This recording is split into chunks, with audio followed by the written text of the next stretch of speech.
Во мренова не е важно само да имаш сад, важно е да е сад без манчина. Дури во понеделникот Спасе Руменовски разбра дека Ристе Надановски уште во саботата беше купил сад будил го Прилеп. Му кажа Ванчо, уште рано, кога појде ке Спасе Руменовски, да му пренеси дека Тодор Скараджијето од Прилеп порачува тјумор. Да му однесиш тјумор Спасе на Тодора, му се намалил тјуморот, сабота непремено да појдиш. Така со едно влегување Ванчо уште пред да седни му рече на Спасе Руменовски. Ванчо затоа и појде ке Спасета, да му ја пренеси порачката од Скараджијата Прилепски, а и да му кажи за садот Пудилник што го купил Ристе Надановски. Налед со звонче, туку и со мачкини очи на сказалките, дури на секоја бројка мачкино око, да можеш дури во темница ноќе да го познаеш, да го видиш колку е сатот. Така Ванчо го испофали сатот што го купил Ристе Надановски. Ко чу Спасе, за малку ќе му паднеше од раце писката од гајдата. Полој на ден со мало ноже го тенчеше липалото, оти некако на дебело му свиреше. Ме претече мајката Ристе, побрзо зеде сад будилникот во мренова. Така промомора Спасе, некако тивко, за не го слушни Ванчо. Беше луд сам на себе. Таа сабота Спасе не беше на пазар во Прилеп. Не појде, оти денца требаше да довори друпата ќуморожилницата с којнивие. Требаше да излези огнот назад, да изгори зашуменото, да подизгорат мачорите, па да може да ја затвори. Тогаш требаше да ја нацапат, да ја натупкат со лопата, за да угасни тогнот под земјата. Мора да угасни, мора да олади изворот под дабот од Василета Николовски веќе и да нема вода. Не сме да јави оган, кој ќе се распретат, кој ќе се отвора лутурините од постраните. Ако јави и се една искра, ја теа белата. Не се ваѓа ќумор ако има оган, ќе речеше дедо Спасе. Тој не сакаше да ризикува, не сакаше да се случи тако нешто, па да му изгори ќуморот. Тако нешто му се случи Станчина Млака, кој си дојде со празни вреќи и кога одва ја спаси планината да не се запали. Ванчо само што седна, почна му раскажува за одењето во Прилеп на пазар. Абе, Ристе Надановски ми се припрати за Прилеп. Ја му велам, море Ристе, слабо ми е кобилчето, не може да трга. А тој, Ванчо, ајбе земи ме сега, кој ќе се вратиме, ќе го се спрежиме кобилчето, ќе се опрем. Јас имам спреж. Јас му кажувам дека е остарено, а тој ќе го заспрежил. Само 40 рачки носил, а не биле кој знае колку. Не биле многу. Абе, Ристе, нема место за седење, му кажувам. Остај место во колата напред само за мене. Разбираш или не разбираш? И така многу Ристе ми се намоли и се подума и му велам. Добро Ристе, ќе товариме рачките, а ти ќе одиш пешки. Слабо ми е кубилчето, ти казав. Негде во дека што е надолно, ќе се повозуваш на опашката од растоката, од задништето. Така да си знаеш Ристе. Така некако бидна му рекол Ристе Надановски. И така некако нагоре, надолу ја изисале работа, Ванчо убаво му казал како ќе патуваат до Прилеп, а за назад, за навраќање му рекол, Ристе, на враќање ќе се качиш в кола, ќе се возиш, за да не клапаш пешко од Прилеп. Оти тогаш колата ќе биде празна. Не купува многу зајре, само некои дребули, му појасни Ванчо. Рано во саботата, иако не му зазвони сатот од Ристе Надановски, ама пропеа петлите Чира Поповски и навреме тргнаа за Прилеп. Колата коджато варена. Ристе носеше 40 рачки, а пак Ванчо 20 на вили, 2 грибла за сено, 2 табли и еден кош плетен од лескојци, не од врбојци. Голем мајстор беше Ванчо за вили. Знаеше да ги направи вилите со 3 рога тројанки мраклински, со палче. Блаже Рачковски никој пат не призна дека Ванчо е помајстор за вилите тројанки. А за со 2 рога, и така, ќе речеше Блаже Рачковски.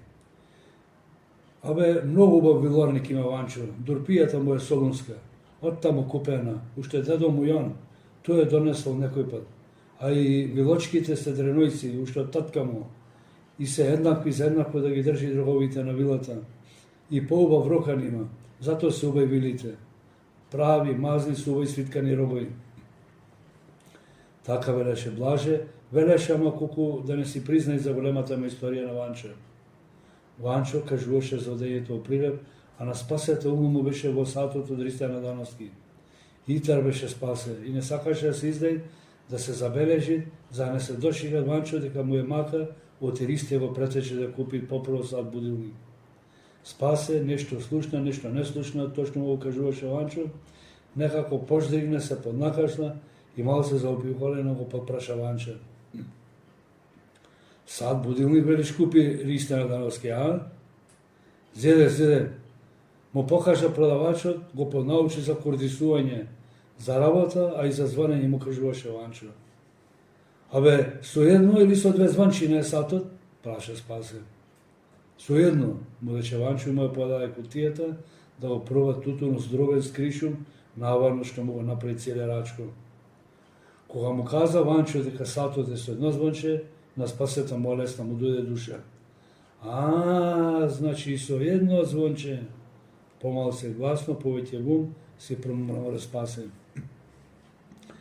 Добро, ја в сабота ќе земам со две звончина. Така Спасе во себе си донесе конечна одлука. В сабота ќе во прилем и знам кај се продава сатоите. Ќе купам со две звончина, не со едно кој од Ристјан Дановски, туку со две. Кој ќе звони, да го разбуди и Илија Чамовски, и Крстата Лозановски, а да може и Јонче Заровски да го слушни, ако ја намо дури преку река. Ме превари мајката Ристе, побрзо зее сад од мене, а марношно се дошикла да земи со две звончина. Така се утешуваше Спасе Руменовски, мрморејќи полугласно да не слушни Ванчо. Тој за малце ќе купеше сад пред некоја сабота, кога беа заедно со Јосиф Давидевски и со Риса Калески во прилеп.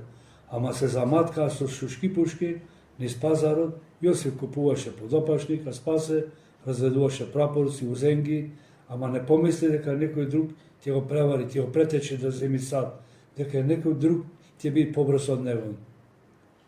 Тој пазар Ристе Калески само ги продаде вилите и од Фенгазија не купи ништо, бидејќи се позакаснија. Спасе вум си рече, има време, ќе купам сад будилник други пат. А мајата Ристјан Дановски беше купил побрзо, иако никој пат не спомна за купување. Купил, ама само со едно звонче. Тоа барем му беше некако утега на Спасе Руменовски. Одвај Спасе ја дочега саботата за Акиниса заедно со Јонче Заровски во прилеп на пазар. Ко се слушна првиот петел, да пропеј, ги запалија фенерите, ги намести острана покрај сопците на колите и тргнаа. Јонче носеше два коша, една помала табла, рачки, вили, две мотојла и друга дрвенарија, а пак Спасе носеше ќумур, некоја рачка и две кукачки клучови за сено. Излегоа од граиште нешто порано, оти го пресекоа патот покрај Привилци, Киниса, кон Бучи и Војани, за да излезат Боротино, за вочеирите, да ги одморат малце коњите. Арно поминавме Спасе со пазарот, се што носевме, се продадовме. Така рече Јонче Заровски, кога седнаа во мејаната кај Тодора. Не можеа да дочекаат ракијата пред јадење, која му беше задолжителна. Се најадува ќебапи со кромиче и се вратија по истиот пат во Мренова. Поминаа и Топлица покрај манастирот.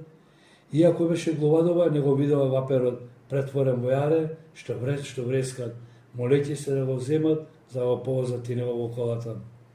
Ваперот го имаше видено само Николе кметот. Тој и беше го возел јарето в кола, до Бела Плоча, до Мартинес, и само што дошол до кај Синор Омреновски, се слушнал петел како пропевал во Мренова, јарето веднаш го снемало. Така било, така му раскажа Николе кметот на Мреножени в кооперација Кевелјана. Баба Спасејца никогаш не заспа, дури не си дојдеше да го спасува на пазар. Чекаше за да го пречекат на врата. Баба многу сакаше дедо да ја кажува какви се ќебапчината што ги јадеше тој кај Тодора Скараџијата во Прилеп. Таа никогаш немаше вкусено ќебапче, ниту имаше видено. Затоа го прашуваше да ја каже како изгледаат, дали се убави ќебапчината и дали налутуваат. спаси и кажуваше дека ќе бабчината изгледаат како детско куре на дрвено, баба ќе подмуснеше и ќе припрашаше, а дали се убај спасе за јадење? Убај се ко ти велам, ќе речеше да спасе.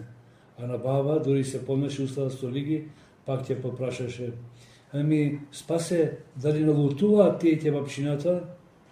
А пак дедо, спасе ќе се ракашлаше и ти кажеше дека налутуваат, ама ако ги намакаш во лута пипер, што му ја даваше Тодор Скараджијата. Добро спасе, добро, барем да знам какви се. Исто како да сум каснала спасе, како да сум пробала. Така ќе му речеше баба Марија и беше среќна што да спаси и кажуваше колку се вкусни, колку се лути кај ќе бабчината, кај Тодор Скараджијата во Прилеп. Но овој пат не беше така.